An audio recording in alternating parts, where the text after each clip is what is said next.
Hello and welcome to A Line and Mirth podcast. My name is Mirta and I am your host.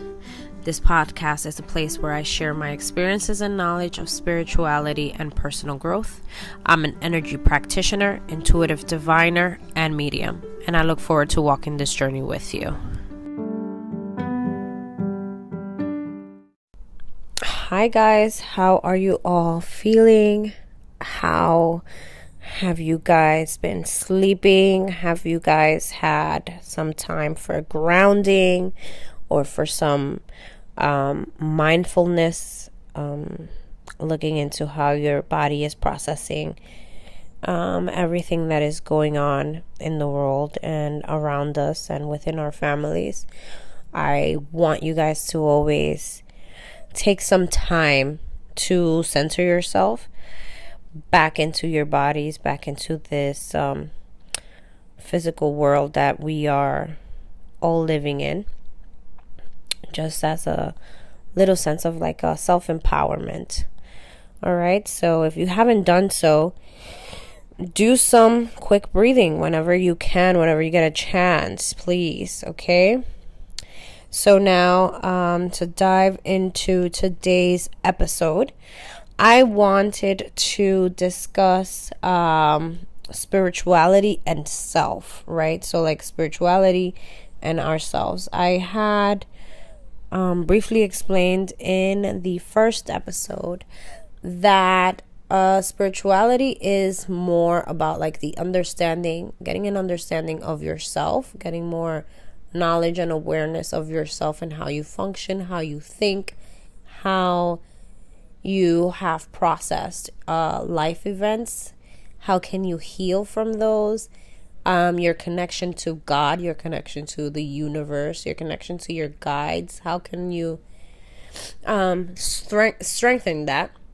but also spirituality is more about having the awareness on how to basically live in the moment with the knowledge that you have, knowledge and understanding that you have and you have obtained, received, inspirations that you have seen from other people, as well as like how you're going to live your life moving forward, right? Because if you learn something, you basically apply it moving forward, right? And yes, sometimes it takes a couple of tries, and a couple of tries within spirituality will be like we go through a couple of similar lessons if we have not learned from the initial ones. It has happened to me quite often, where I have thought that I learned a lesson or I paid attention to like things that were showing up as red flags, and I basically did not process the healing carefully. Not to mention also one thing I had noticed, that we get dealt healing by our guides, by God, by our higher self, whichever you believe in. This is not a religious podcast, but by whatever you believe that is guiding your life, right? We get handed these lessons for our own spiritual advancement, right? But have you noticed how if you feel that you are repeating a lesson, it's not necessarily all the time that you're repeating the lesson because the first time around you didn't grasp the idea of what that lesson was trying to teach you, but more so you're repeating the lesson because there's like a deeper layer that you need to uncover and heal. Like, have you guys paid attention to that? When I first started noticing that, I would get like annoyed because I would think, going back to like the times that I would not truly integrate the lesson the first few times. I thought that I was just reliving the same lesson, but it's all about awareness, right? And seeing why is it that things are happening, or what is it that the lesson is trying to show us at that particular time, and sort of changing our point of view, or the point of view of the lesson. Like, what is it that it's showing up for us to basically heal? So that's a big thing, because having that awareness of knowing if this is a lesson that is showing up for you again because it wasn't integrated fully the first time around, or is it the same lesson showing you like a different perspective or a deeper layer, right? So for example, I'm gonna put my example here, and throughout this podcast I will be putting a lot more examples, because I feel that that would be the only way that I can get my point across. It's being on a personal level and showing my personal side of this healing. So one, healing, let's say family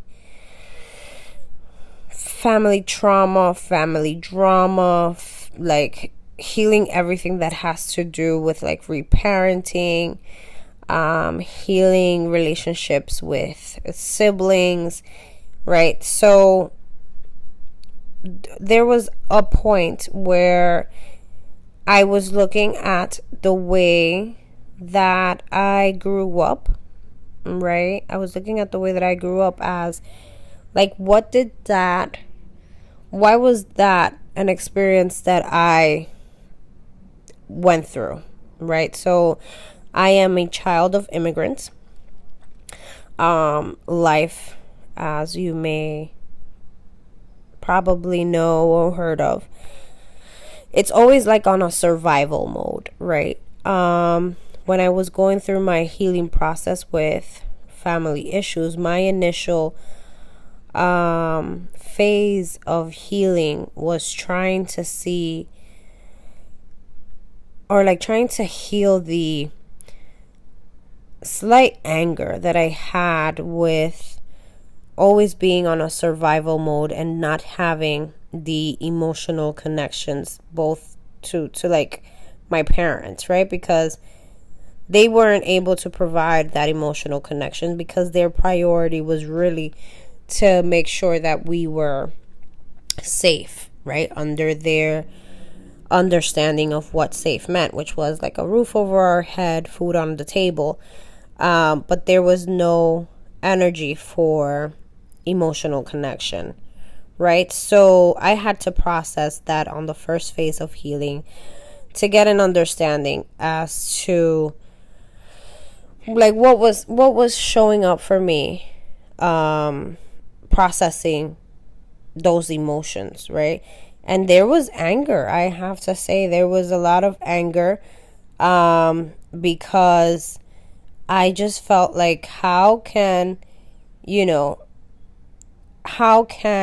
things occur, or how can a child develop emotionally, right, when the parents are not emotionally connected, right? Everything is like it felt robotic in my house at times. So the first few times I was upset. The second time that and I would say like, okay, I'm over it. Like, that's it. I understand what happened. I understand that there wasn't like any sense of like watching TV together. Like, it may sound dumb at times to like explain it, but if you pay attention to how,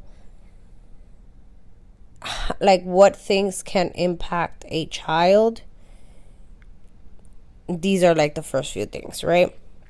So missing graduations because of work, or missing hospital events because it's just like I don't know, wasn't important. I don't know. That's for them to sort of figure out and let me know. I already did my healing on my part. For that, I already had my closure. I have closed those doors. I promise you. But that was like the first initial thing, right? I had to process those emotions looking back as an adult, right? Then I had to revisit those again when I was doing inner child healing, and sort of like reparent myself. So the first was like uncovering, and then the second part was like also uncovering it from a different perspective. Did that make sense? I hope it did. But that is what I'm trying to say, that like we go through these things and we process these emotions, and we sort of like look back at how our nervous system was affected, how our social skills were affected, how our ability to make relationships with friends and other family members was like everything stemmed from there.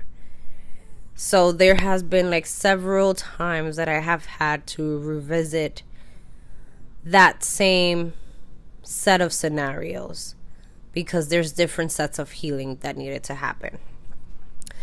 So that was my brief example. But what I really want to get into, and like, doing things moving forward, once you sort of go through this, these uncovering and peeling of the onion, as I would say, because that shit just gets deeper and it makes you cry even harder. Like, I don't even understand why or how can stored emotions, no matter how long ago it was, it like can like feel like a stirring of the pot and reemergence. But that's because emotions are stored in the body, and we have to continue doing the work of sort of moving that emotion out with movement, with Reiki, with breath work, with I think it's called Tai Chi or Qi Gong something. Please don't butcher me and put me in a cancel podcast or anything so fast so soon. I'm sorry. But yes, those things is just because energy still needs to be moved. It's stuck in the body. But the point that I'm trying to get to is that once we get to this area where we have awareness of what was it that happened, where we understand what was the healing that we did, and we come out on the other side like, great, amazing, this is what happened, okay, I'm taking accountability for my part, I release anything else that anybody that I was holding against anybody else, because it doesn't really do us any service, right? And I'm just going to continue living my life with boundaries, right? I guess this is like the most important part, and like the merge of the two, of spirituality and self, is having that awareness and then continuing on with set boundaries, because you don't want to go and not have that sense of awareness and then for shit to happen again, or for whatever the case may be for you. But let's say I grew up in a household where I was the timid child. I was quiet. I basically was quiet, timid, shy, right? And I felt that it was because I saw the interactions between my parents, and then how my parents interacted with other people, right? I have to say that that's what it was, because where else would I have found it? It wasn't going to be in school. In school, I felt that I was like the most free because I was with my friends. I didn't have to sort of like figure out how to behave so I don't upset somebody. So I feel that from that experience, I became such a people pleaser. I didn't want to cause confrontation. I didn't want to upset anyone. I didn't want anyone to feel like, that I have upset them or made them feel any type of way. I wanted people to feel like included.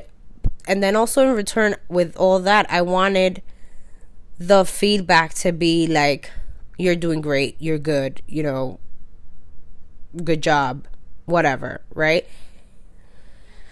I saw how that behavior transpired with friendships that I had, with relationships that I had, with the behavior that I had with people at work, where it was more of like I would try my best to not speak up so that then I wouldn't upset anyone, although shit was upsetting me, right? So literally lost my train of thought, but anyways, so yes, things were going and they were upsetting me. So when I came to the realization of, okay, how can I honor myself so that shit doesn't keep repeating itself, so that like me having this understanding that this is what's going on and me knowing that I am not doing anything at all, right? And issues are still coming about. How can I respect and honor myself? And it was literally speaking up. I had to, I had to like put people aside in situations when and I'm cracking up because I literally I had heard someone speak something about me, and this person was at an event, and I literally walked up to this person and I am like, can we go outside? And people thought that I was gonna beat the person up, but I wasn't. I just needed to get my thing across, like, what is your problem? What is your deal? Like, what have I done to you? Which that's another part, like trying to heal that whole what have I done. No, it's not always me, okay? Anyways, so the honoring of self after getting this awareness, right? You get this understanding and you're like, you know what? Why do I have to constantly put up with this drama, right? And it was like answering the question of like, why? So I would speak back up, and I stopped becoming this whole big people pleaser and trying to do the great job so I can avoid issues, because at the end of the day it was still causing issues. So it started becoming like, okay, let's get an understanding so that then we're both clear of what is going on. And I started speaking up. And then, of course, it got to the point that I was getting called rebellious and whatever. But it was because I was going against, things that before would have been okay. Now I don't stand up for that. Like, the respect that I have for my own nervous system and mental health is ridiculous, because I know like how much work it has taken me to like dismantle so many things, and I know how much work it takes to bring all that shit back into like a normal balance and regulate my nervous system. Like sometimes I'll get upset and it'll take me like 2 days. No joke. So who is that harming? Myself, because I didn't place direct boundaries with people, with jobs, with with things. Even I had to even set boundaries with my own self, because I felt that I was going into like a lot of limiting beliefs, right? And if you are a person who experiences and sees all the limiting beliefs that we place on ourselves, I'll tell you, from a limiting believer to another, have grace for yourself. Have grace and patience for yourself. And you can tackle anything. Like, there's really nothing that can really stop you. It's just like these limits are set in your mind, but if you listen really close to your heart, you will hear the truth that you are fucking unstoppable. Okay? So kick those fucking limiting beliefs to the curb. So set a boundary, just like I did. I had to literally catch myself whenever I had a limiting belief about things that I can do. Because I grew up again, you see, that's where everything stems. Horrible.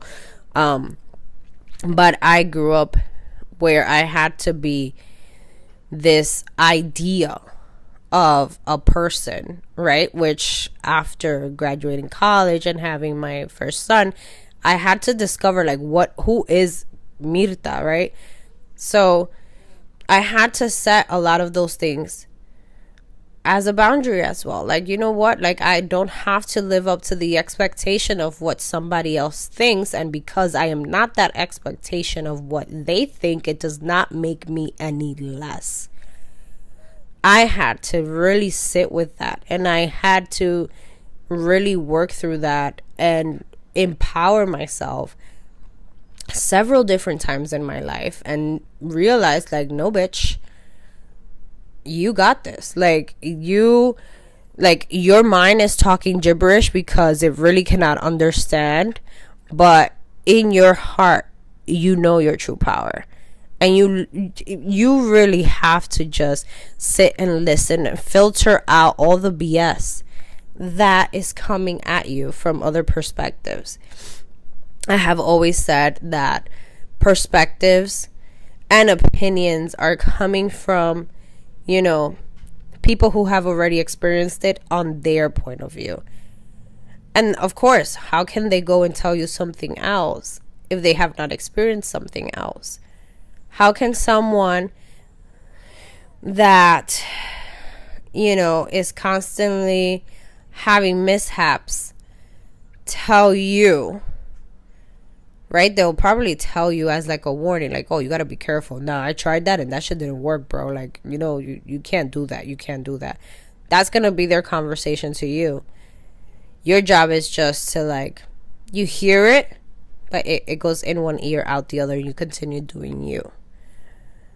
So that is what I gave you guys, like, this whole runaround to bring you to the topic of, like, that's what it means when it comes to, like, spirituality and self.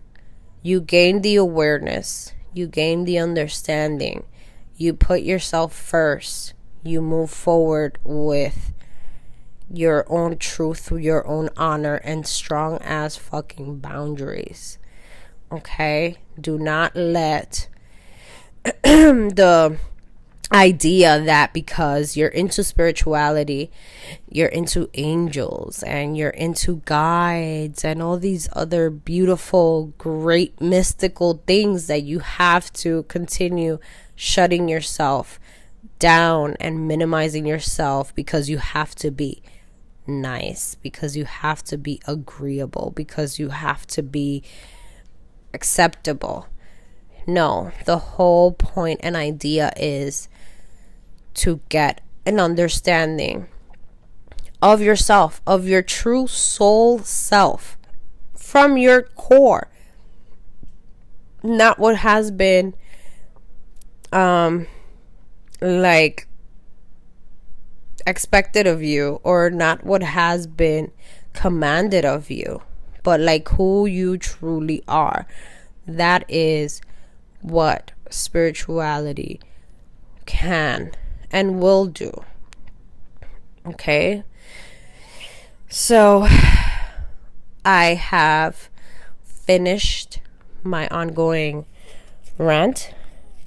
I really hope you guys enjoyed it, and give me some feedback, okay? Leave me a 5-star review, leave me some questions, head over to my website at www.alignmirth.com and send me some comments, or visit me on Instagram at alignmirth, or tweet me on Twitter. I'm literally all over, okay? So you can definitely find me. Give me your suggestions. Alrighty, so I hope this message was delivered well. I hope it empowered you. I hope it gave you some clarity and understanding. And you be well. Bye-bye.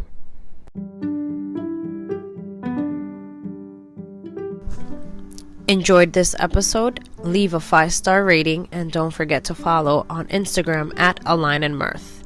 Also, you can book your sessions on the website at www.alignandmirth.com. Until next time, ciao.